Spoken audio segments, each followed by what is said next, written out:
on the 31st of March 2023. Everybody's very welcome to the meeting and to join us on live stream as well.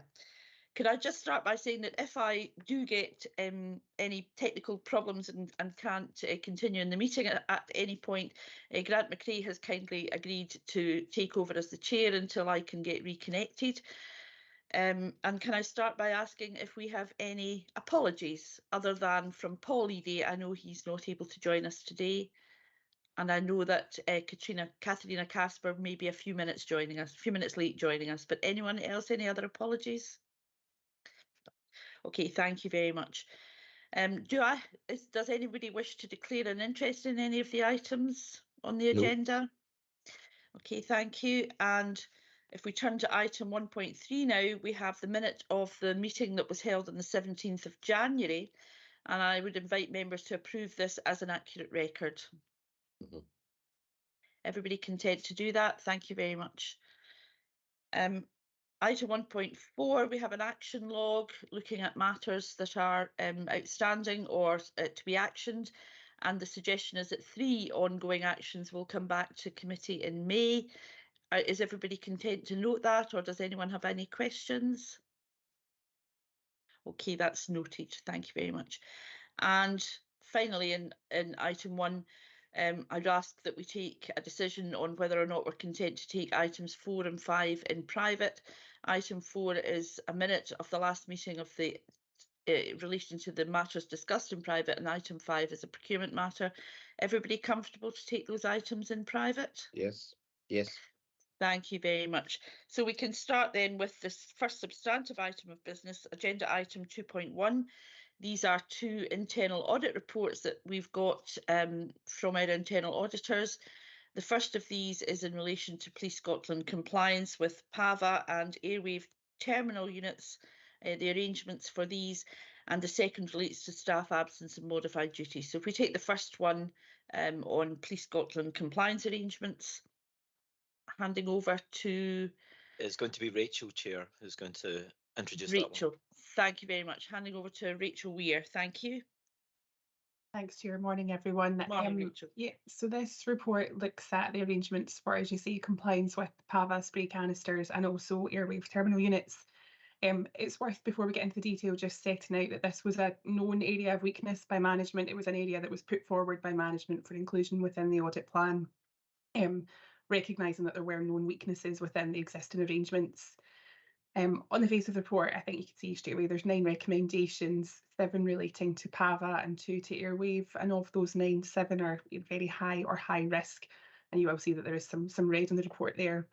If I take PAVA first, I think overall our main kind of summary there is that there was a lack of ownership generally for ensuring consistent storage, issue and deployment of the canisters themselves. We undertook a series of site visits across 7 locations, and we found that a range of issues, as I say, just to bring out a few, the use of storage lockers to ensure the safe storage and prevent unauthorised access was inconsistent across the sites that we visited.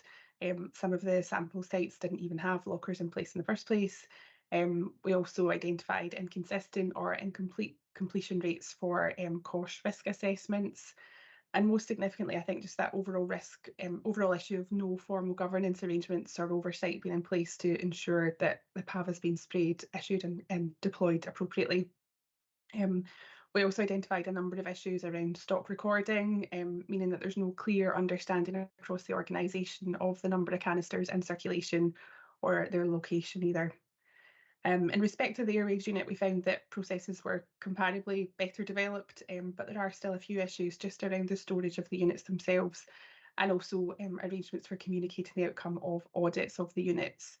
I'm conscious there's a lot in there, Chair, so that's as much as I plan to say, but I'm happy to take any questions. Okay, I think we'll stop at this point and just deal with the first of these reports then and come back to the second one. So does anyone have any questions, or do we want to start first of all by asking if Chief Superintendent Gillian Doherty wishes to say anything, or indeed David Page, anyone from Police Scotland have any comment at this stage? Are you happy to take questions? Yeah, good morning. Oh, sorry. No, sorry, I was going to say I think it's Gillian in the first instance, Chair. Yeah, thank you very much. Morning, Gillian. Good morning, Chair, and morning, everyone. Yes, so just on that report, as Rachel has highlighted, it was an area of weakness that management had identified and put forward for that further external scrutiny. So just on sort of moving on from Rachel's report, the ownership was a big issue. So just to give you that comfort, we now have strategic ownership. ACC Spears is taking ownership for moving and progressing these recommendations. We are working on the very high and high risk recommendations first, and these are being fed in through ACC Spears' short life working group on a monthly basis until he is happy that we are making the progress that is required. We also have a tactical lead who is Chief Superintendent Gibson, who is head of our learning, training and development, and Gary Wartrett, who I think is on the call today. Gary is our head of purchasing, operations and logistics, and he is taking forward the whole end-to-end process review in relation to PAVA. That is underway, and he will report back into the short life working group in relation to that. In terms of the Airwave 2 recommendations for that, ACC Bond, who is the ACC for the North, is leading a short life working group into those recommendations and ensuring we progress them as well, Chair, but happy to take any questions. Thank you. Thank you. Anyone else wish to come in at this stage? If not, members' questions. Katrina? Yes, thank you, Chair. Good morning. I think in relation to what you just said there about tackling, I can't remember how you put it, the most important items. I wondered how, in fact, there's quite a lot going on here, and I just wondered how you are prioritising which aspects to tackle first. And if it's okay, Chair, I'll just follow up from that, just to do with how much confidence is there that this can be dealt with within a reasonable time frame? Thank you. Thank you, Katrina. Yeah. Thank Gillian, you. you wish to respond? Yeah, I may hand over to Gary for the first piece because he is leading on the recommendations. But in terms of the second one, we have given a sort of time scale of January 2024 to fully complete these recommendations. Now, we know that looks like a far way out, but we do want to make sure that we get a quality and robust governance process in place and that we're content that it is known across the organisation. We would hope to have the recommendations discharged before that, but we're giving ourselves that time to make sure that it is a thorough and robust process. Thank you. Thank you. Gary, did you wish to come in before I bring David Page in? Yeah, so I'll just follow up on what Thank Gillian has said. So basically the priorities are coming from what needs to be done first from a control perspective. So understanding how many canisters we have, how they're serialised, where the canisters are, so that we have a picture of every canister against every officer, every speed box, every storage locker amongst the Police Scotland estate. Then we can work on the wraparound controls from there. So it's a kind of two-pronged approach, Katrina, where we understand what we have, then we ensure that we are compliant against what we've got and that we control it so that we can audit it moving forward. So we need to take it step by step to ensure that we know the process is auditable moving forward as well, because if we come out of it with no controls, then there is a real risk that we fall backwards. Yeah, thank you very much, Gary. David, you wanted to come in? Yeah, thanks, Chair. Part of this is what we've been doing in the procurement and logistics side for a good number of years now, which is building out capability for like national control of storage of items. Historically, a lot of things were controlled under legacy force arrangements, with effectively officers doing a job which really should be done by professional storage and logistics people. So this is the transition point. Gary's a recent joiner, relatively recent joiner to Police Scotland, and it's part of that procurement and storage and logistics professionalisation. So this is very much a transition between kind of local policing ownership of storing these things to a civilian professional capability, which will be there long term. it won't be kind of transitioned. You know, someone gets posted in, but you know, there's a Pava, look after it, and then someone gets moved on in due course. This will become a national systemic way of doing it. So it's just part of that kind of professionalising another part of the organisation. Thanks, Chair. Thank you very much, David. And Azets may have some comment on that. I see Gary's got his hand up, but I think Grant, you've indicated first that you wanted to speak. Yes, thanks, Chair. It's really just to clarify a little bit about what Gary, or Gillian and Gary were saying, except that you're putting new procedures in place. But Gary also mentioned being able to have controls over systems that can be checked. And effectively, I think you actually used the term audit. So what I wanted to clarify was, are you intending to build in a sort of internal set of checks, or are you anticipating a follow-up review by internal audit to see in due course that everything that you put in place is working as intended? Thanks, Grant. So we'll have an internal audit capability built into this, so that the system will allow for all of the local divisions to check and ensure compliance against the controls. What we will then do, as David said, as part of the professionalisation of the logistics and the national network, is my team will then further support with spot check audits to ensure that we're internally compliant from there. Right, thank you. That's just the answer I was hoping for. Thank you. Thank you very much. Thanks, Grant. Thanks, Gary.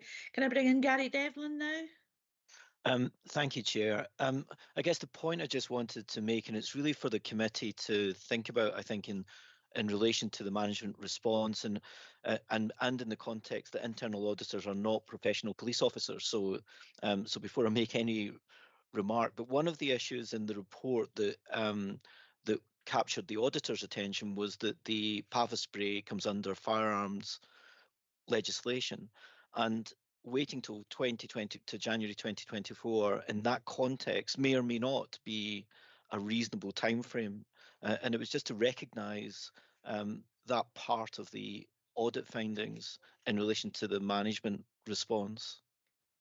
Yes, thank you, Gary. Yes, I think we'd all want to see this these actions overtaken and dealt with as quickly as possible, but we want them done properly as well. So it's that balance. Now, does anybody wish to come back on that particular point that Gary's made? And the timescale of January 2024 does seem quite far out, but there's been presumably quite a lot of work is already underway. So maybe we could have some milestone reporting at some stage. David, I'll come back to you, Katrina. Sorry, I see you've got your hand up. Yeah, thanks, Chair. Take the point. I'll have a look at this with Alan Spears and James. Some of this will be about us building out the capability to allow ourselves to do it properly. And one of the things we've pushed in quite hard to the audit and risk function, and members of this committee will be fully aware of this, is people being overly ambitious in setting dates and then failing to achieve them. So I'll do a sort of second tier review of this, just to kind of satisfy myself / the committee that the pace which has been set is challenging enough without being over ambitious. So I'll just drop a note back to the committee just to confirm that I've done that. Thank you. Okay, thank you, David. And maybe we could just have some reference to this in the report back that we get about compliance and progress with actioning audit reports. So that would be helpful. That would be probably in the autumn. Thanks, David. Katrina, you wanted to come in? Yes, thank you. So I think I have I'm trying to think about how to word this. So this is obviously something that has been flagged up by management as of concern, as has been said this morning. So this, we've talked about timescales. I guess my question is around resourcing. I mean, presumably what has come out of this audit is not been a huge surprise to you. So I'm assuming there's resourcing already in place to kind of come up with the solutions. And if not, is there a risk at all that the money just won't be found? And I'm sorry if actually I should already know the answer to this in case we've discussed it earlier, but that's my other question. Thank you. Thanks, Katrina. David? In terms of is the resource in there, the timeline that's in the report will reflect the allocation of resourcing. Whether there's going to be sufficient money there, this is a legislative requirement, so it becomes a priority.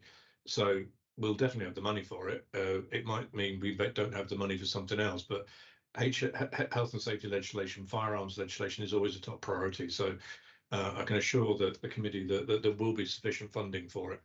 Thank you. Thank you, David. Yeah, I would have expected that to be the case, given this is a serious compliance issue that we would have to attach resources to. So I'm sure that will be happening. Thanks, Katrina, for that question. Does anybody have any other questions, or anybody else wish to say anything? I suppose my thought as, sorry, Katharina, you put your hand up there. No, not at all. Thank you, Chair. Apologies for my very late arrival. So I'm kind of obviously right in the middle of this agenda item. So apologies if that kind of topic has already been explored before I joined. I just wanted to double check, because reading the report and without kind of going to the questions that colleagues have just been asking around resources, it felt a little bit like that internal audit was almost a bit of a gateway to securing the resources required to potentially progress this piece of work. This is the way the introduction, the report read to me as if management were aware and they did prioritize this area up for internal audit, etc. So what I've seen sometimes in other organizations is that sometimes this kind of an audit report is what's required to unlock the resources or help with the prioritization. So I just want to have a little bit of an assurance that that's not the practice. I mean, again, this is probably coming out as so strong as intended, but that was just a bit of an observation, and I just want to have a perspective on that. Thank you. Thank you, Katrina. Gary, you put your hand up there. Yeah, possibly management should answer for part of it, but from the perspective of the audit team, in discussing with management, we felt that management wanted an independent view of, so they knew there was a problem, but they wanted us to quantify that problem and provide a shape around it, which would then enable management to provide the appropriate response to the kind of known risk. And I think that's what the report has done. Effectively, it's enabled management to say, okay, we can get our arms around this now, and here's how we're going to do that, and in what timescale. That's really reassuring. That's very helpful indeed. Yes, thank you. Thanks, Katrina. David. I'm just going to reinforce what Gary was saying from our side. Sometimes it's helpful to have an independent view of a known issue, especially when it's a known issue over effectively multiple legacy environments, because people have got different perspectives. So sometimes you need people up in a helicopter giving you a single national view. And it helps provide a little bit of clarity sometimes. So it was a known issue. We were trying to tackle it. But again, I think sometimes using internal audit for something like this can bring a bit of clarity and a bit of arm's length perspective. So it wasn't needed in terms of addressing the problem. What it was needed was to give us a different perspective on the problem at a national kind of joined up level. And I think that's exactly what it's done. Thank you. Thank you, David. Well, that does, I think, give us some reassurance. So thank you very much for that, for those responses. Can I just ask finally then, I could check this myself, but I haven't done that before the committee because it's only just come up during the discussion, but is this reflected in your risk register? Anybody? Yeah, Mary, sorry, I'll maybe just come in on that, Chair. Yes, I will go back and check that, but I am sure from my conversations with Donna Adam that this risk is highlighted in the risk register, but I will check that and come back to you on it, but I'm pretty sure it is.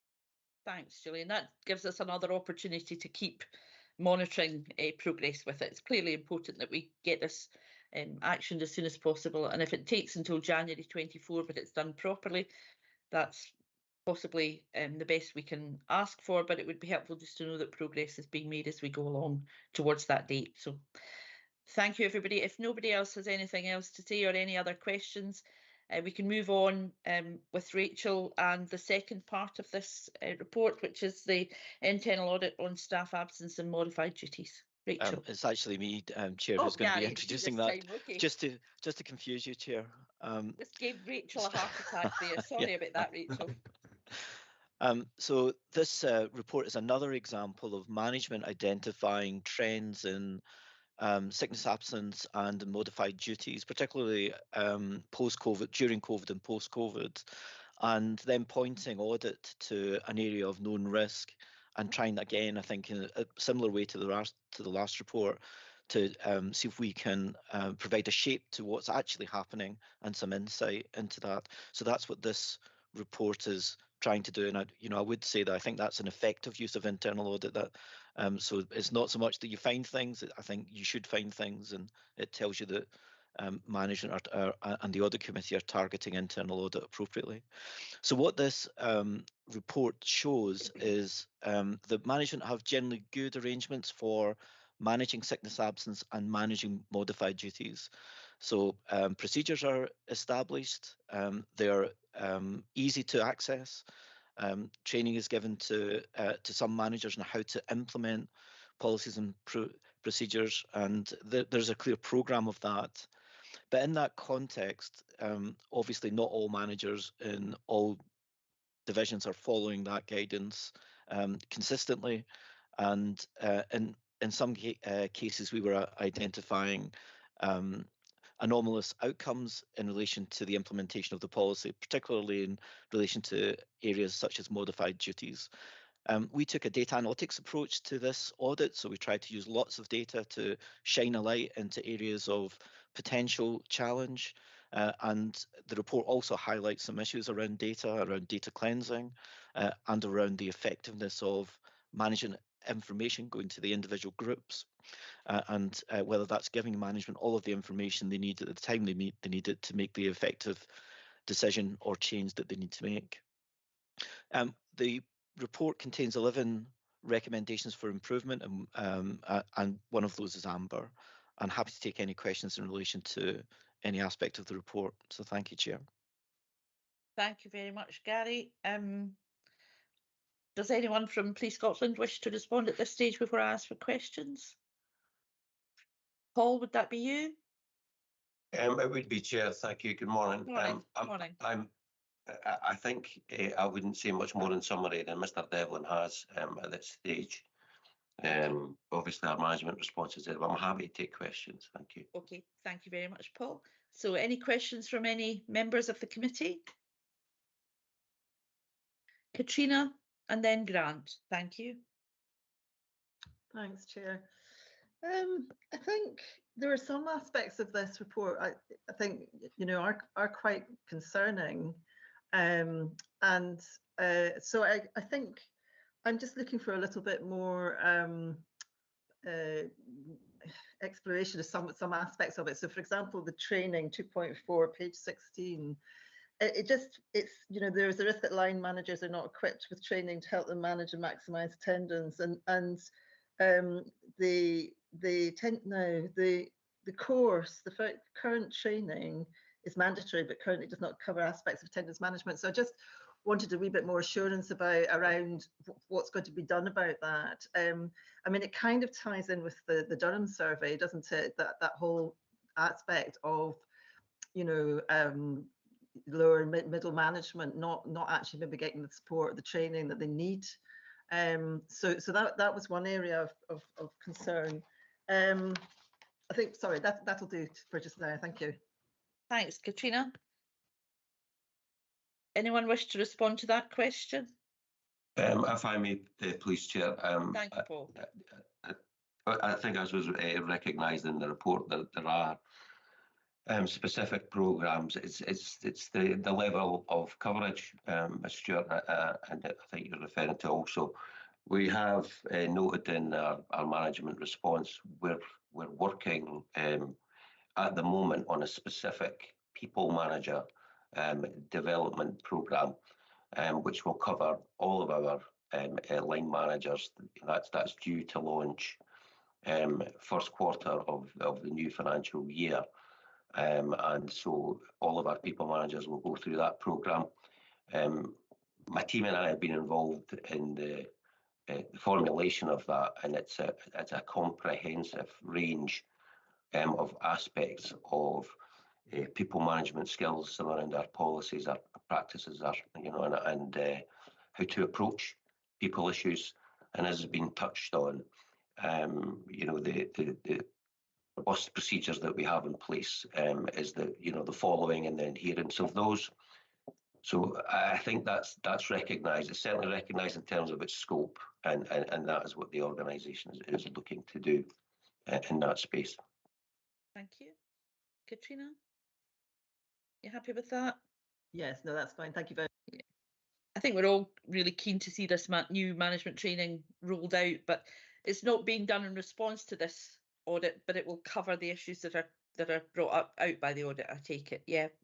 That's correct, Chair. Work had begun on it prior to the audit. Okay, thank you very much. So we've got Grant and then Gary. Thanks, Chair. I suppose when I was reading this report, I understand all the various steps that you're planning to put in place, like making sure that all line managers do get training in attendance management and so on. But there's clearly a number of things like the follow-up to modified duties that seem to, they may be reviewed regularly, but the title may be just a wee bit confusing, because to have somebody on long-term sickness over many, many years is slightly different from a short-term modified duties situation. So what I was really looking for is, what are we going to see that's going to be different at the end of the implementation period? Are we going to see specific targets coming through to monitor the level of absences, which appear as if they've spiked quite a bit over the period, but that might be partly due to COVID. Are we actually going to see something that's actually going to lead to specific actions coming forward, so that things will look a bit different if we had another look at this in a year's time? Thanks, Mr. McRae. I think the auditors have picked up on that, both the aspect of absence levels and the increase that you mentioned, but also separately, I guess, the management of officers with duty modifications and the specific task force that we had in place, and the recommendations that came from that in terms of the coordination and the management and the deployment, the effective deployment of that grouping. And in the bundle attached is some metrics which came from that duty modification task force. I think, as has been noted in the report, I think we did see an increase in absence levels for both officers and staff last year. I don't think we're alone in that. I think last year across the economy saw the highest absence rates in 10 years. I would hope that would give the committee some reassurance. I took the trouble to just have a look at this last quarter for our absence, and our police officer absence rate has reduced to 6.1%. It's following that downward trend, and we're down to 5.8% staff absence for police staff, I beg your pardon, 5.8% absence. So I think there's those two aspects to it. There's the effective management of our police officers and staff who require modifications, and how we're deploying them, and the posts we're deploying them to, and those continued efforts through all of the activity that we undertake, to support our people to return from absence perhaps sooner than they otherwise may have done, or to minimise, the impact of any absence issues they have on attendance. Thanks, Paul. Grant, are you happy with that? Well, I think it would be helpful to be able to understand, say, in a few months' time, whether, say, for example, the review of modified duties has actually led to further changes to these. I suppose really what I'm thinking of is that someone could go on to modified duties, but unless there's a proactive timetable for really reassessing and evaluating whether these need to be continued at that level or further changed to get back to normal level of duties, it would be helpful to understand that there's an actual management action plan that's leading to that will lead to a positive outcome for the organisation as a whole, but also for the individual as a whole. Yeah, and I suppose alongside that specific management action or actions, you want to see what the targets are, what how progress is being measured. So I think it's very good news indeed, Paul, that the high absence levels are already showing improvement. So that's helpful.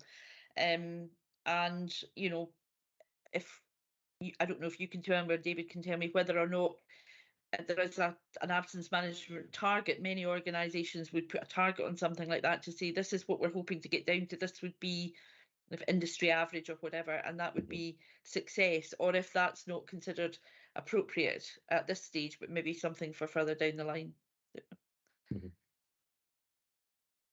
David, is that something being looked at? Yeah, thanks, Chair. A couple of points on this actually.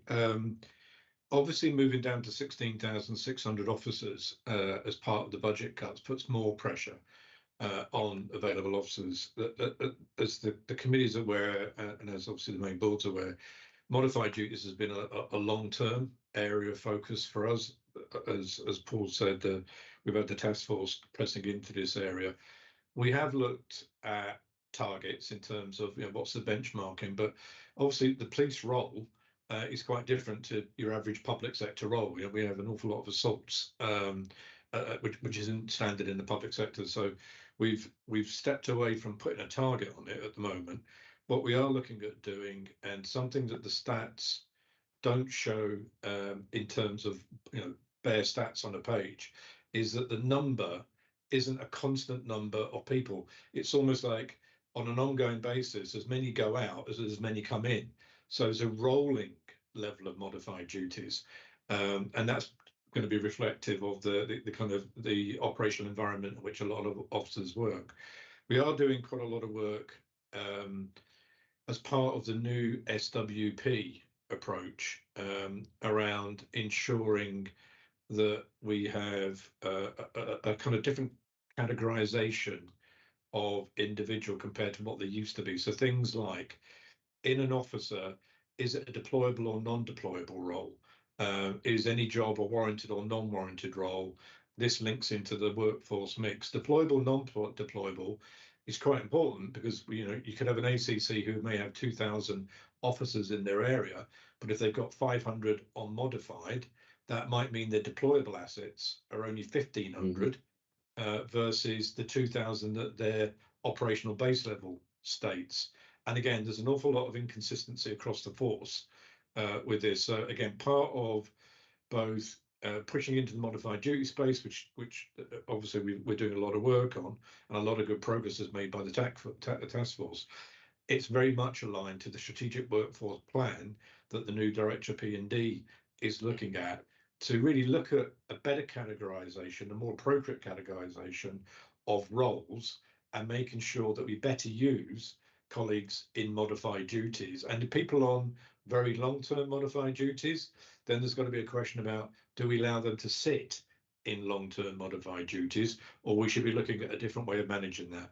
So there's an awful lot of work that was going on that's being accelerated through the refreshed SWP and the necessity of 16,600 and that additional pressure on the officer base to make best use of colleagues in modified duties areas. So there's quite a lot of work going on in and around this.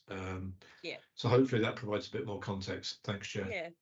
Thank you very much, David. I mean, I'm very anxious that we don't step on the toes of the People Committee, because this is really their responsibility and their remit. But just to help us understand how, as we look for progress with the actions that are outlined in this report, we're able to track whether or not that's giving us real improvement. So that's the basis of the questions. We're not going to get involved in the matters which are really in the remit of the People Committee, although I would suggest that a report such as this probably could be referred on to the People Committee for their interests. So could ask John McNellis to pick that one up if you could, please, John. That'd be helpful.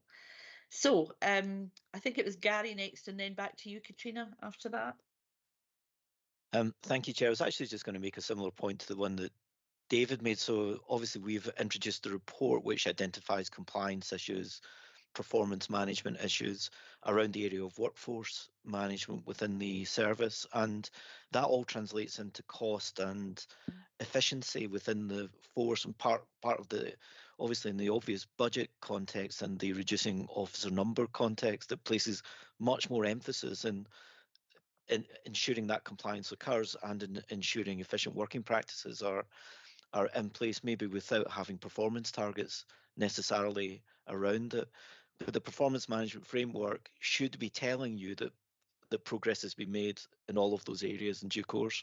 And it wasn't part of the scope of the audit, but I just thought I would say that just to make it really explicit that that's what we thought when we were doing the audit. Thank you, Gary. That's helpful. Katrina? Yes, thanks. Can I just say, actually, I found this discussion really interesting, very kind of reassuring. So it was just a kind of item of clarification, really. The control objective 5. I guess the clue's in the title, the short life working group. But I wondered, is that still ongoing, or has that done its thing, and it's now become, the recommendations are kind of just part of the business? Or is it an ongoing group? It's ongoing. We're still doing lots of work in this space, Katrina. Thank you. Okay. Thank you. Grant. Thanks, Chair. It was really just following up part of David Page's comment. When I was looking at slide 34, which showed that estimated hours lost to miscellaneous category by reason, other is the highest category by a long way, and the note, the recommendation is to break that down. But I wondered if it could be broken down not only by a better subcategory there, but also just identify whether there are regional variations in there that might help management to manage the absences in a different way, to actually get a sort of proactive activity in there, bearing in mind that, as David has mentioned, we are operating with fewer officers overall, and that puts greater pressure on. So I think greater management focus on how to deal with the resources available will be very important. But again, I'm trying to avoid delving into the role of the People Committee in this territory. We can have a look at it and see if we can provide any more data on that, Grant. Thanks, David. And if I may as well, Mr. Lickey, that's actually that features in a couple of aspects of the management response in terms of how the data is provided to our senior command teams, divisions and departments that we're about to undertake work in terms of what more can be provided in terms of data and the shape of it too. Right. Thank you for clarifying that, Paul. Thank you very much. I don't see any other hands up. My final question relates to resourcing of this. So it's similar to the question Katrina asked in relation to the first audit report. Section 3.1 of the covering report says that there are no specific financial implications, but the implementation of some actions are likely to require financial resources. Now, it's a bit early in terms of the budget, given that we only approved it last week, but it would be helpful to know that there is a priority will be given to something such as this in terms of allocation of budget, because clearly getting absence down from these levels to something more reasonable would save us lots of money as well. So hopefully, as a spend to save, that would be regarded as a priority. But perhaps, David, better to ask you than to just assume. It's a good assumption, because effectively what we're trying to do is prioritise anything that generates more capacity at the moment, and clearly modified duties is a key one for us. There's a very strong well-being aspect to that as well, in terms of putting more resource around those on modified duties, but there's also an operational effectiveness. But the quicker we get people back into operational deployment, the better. So it is a focus. And as you say, the better for them too. So with our well-being hat on, that's a very important consideration as well. So thank you very much. It's been a good discussion. Does anybody have anything else they want to say about this report? No. Thank you then. We're moving on then to item 2.2, which is the external audit plan for 2022-23. And we have with us today John McNellis, obviously, and also Joanne Brown, who's a partner in Grant Thornton, our new external auditors. Welcome, Joanne. Now, will you be presenting the report, Joanne? Yeah. Yeah. Thanks, Thank you very much. Thanks, Chair. Nice to meet everybody. I'm pleased to present our external audit plan. And what I'll do is I'll just pick up the key points within the plan, but I'll take the plan as read, and then I'm happy to answer any questions. The plan itself sets out our audit risk assessment for the 22-23 financial statements, and it is what we're required to communicate to you under auditing standards, as well as the Audit Scotland Code of Practice. In terms of the key points, they are summarised in the executive summary. We have set our planning materiality at just over 20 million, which is representing 1.2% of gross expenditure. And in accordance with Audit Scotland, where we identify errors over and above a limit of 250,000, we'll capture that in our final report and report that back to you. We've summarised our significant audit risks and how we plan to address those risks during the course of our audit. And those risks are management override of controls, which is what we're required to have under auditing standards, and it appears in every single external audit plan. We've rebutted the risk of fraud within income recognition. And what we have done is we've considered Practice Note 10, which is guidance for public sector auditors, and we've reverted that into the risk around expenditure and associated creditor balances, looking at completeness, and in particular looking at cut-off of those transactions. We have an audit risk around evaluation of land and buildings, giving it a significant judgment and estimate within the accounts, and valuations is a highly material number. And we have valuations of net pension liabilities as well. In accordance with the Audit Scotland Code, we're required to consider and report on wider scope. So wider scope includes consideration of financial management, financial sustainability, vision, leadership and governance, and use of resources to improve outcomes. We've summarised in the plan our approach across these areas, and we've only flagged one potential significant audit risk around wider scope, which is focused in on financial sustainability. Our audit fees are summarised on page 6. The audit fees themselves are set by Audit Scotland. We have included a small caveat on that page around potential for fee overruns, depending on the quality of the accounts and the audit process itself, but also around our auditor expert, who we'll use for the valuations work on PPE, but also on pensions. That is only in there if, for any reason, we're required to use that expert more than we have planned for from the start of our audit.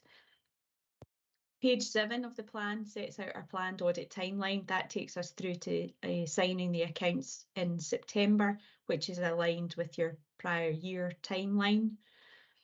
Page 19, just for information, notes our discussion and handover to date with Audit Scotland. We've had a number of conversations in handing over with Audit Scotland, and we've also looked at the previous year's external audit file to look to get assurance over opening balances. And on page 23, there's two specific asks Audit Scotland have this year for all auditors, regardless of sectors. That is that we look at completing a climate change return, which is actually quite a short return, and also a cyber security questionnaire. So we've reflected that within the plan. That's really the key points I wanted to draw to your attention, but more than happy to pick up questions on the plan itself and our approach. Thank you very much, Joanne. John, did you want to come in at this point? Thank you, Chair. Just briefly to say on behalf of the authority, we've been involved in the plan. We've been working with Jo and her team to input to some of those key risks and the wider scope findings, and in particular as well, agreeing to the audit timetable and the fees in there. So we're comfortable with the plan that's been presented. Thank you. Thank you very much, John. It's important that you have as much information and knowledge about us as possible when you're doing these things, Joanne. So hopefully all of the appropriate contacts have been made and that work is progressing well. Thank you very much. Okay, does anybody have any questions? Any members have any questions? Grant. Thanks, Chair. The area I just wanted to explore a little bit more, and it may not be so much a matter of response from Joanne, but more for James Gray, is the question of valuation of land and buildings. I was trying to sort of mull over how much work would be required to do any additional valuation. Understand a bit more about what's being planned in the current year and the timeline for doing it, because it's just the sort of external input and valuation that I've seen elsewhere that has tended to delay the overall ability to finalise the accounts on time. So some responses to what's been planned and how that's all going to work together, particularly if our external auditors require somebody else from out with their normal team to have a look at this sort of area. Thank you. Thank you. So we have a rolling programme for the revaluation of all our land and buildings. It's done through a combination of our own external supplier, but also we also have in-house qualified professionals that can undertake valuation. So we're doing that as a matter of course. We recognise that it's been raised as a significant audit risk here, and there's been conversations with the team around that. So we're ready to provide whatever information is required by the auditor in that regard. And I think, specifically anything that the auditor's expert requires in order to undertake whatever work they're doing, we'll make sure it's provided in a timely manner. But from our perspective, we're doing what we always do, and make sure that we've got an up-to-date and relevant set of valuations for our land and buildings. Thanks, James. Joanne, you wanted to come in?